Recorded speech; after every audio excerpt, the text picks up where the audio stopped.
ધંધો પુસ્તક. લેખક શોભા બોંડરે. સફળતા હંમેશા મોટા શહેરમાં નહીં મળતી, ઘણીવાર તે એક નાનકડી દુકાનથી શરૂ થાય છે.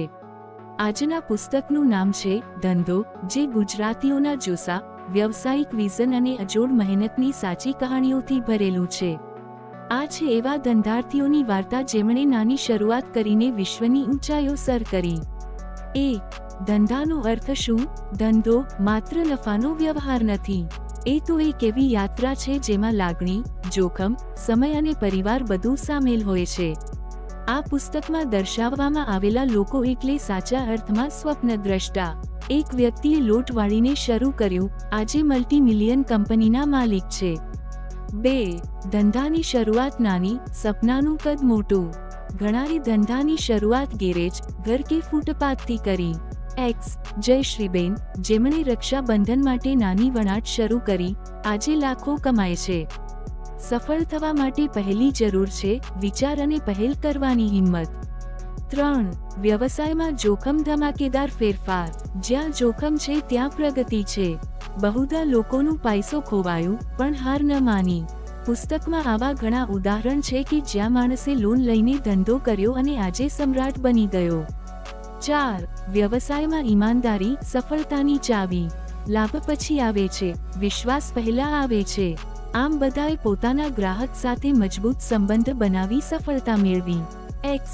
માલદીવથી કેરળ સુધીના ઓર્ડર માત્ર તેમની સર્વિસના ભરોસાથી મળતા હતા. 5. શિક્ષણ નહીં, શ્રદ્ધા જરૂરી. ઘણા લોકો કોલેજ સુધી પણ ના ગયા, પણ આજે પોતાના ક્ષેત્રના બ્રાન્ડ બન્યા છે. આપણે પણ સમજવું જોઈએ, સૌથી મોટી યુનિવર્સિટી છે અનુભવ અને નિષ્ઠા. 6.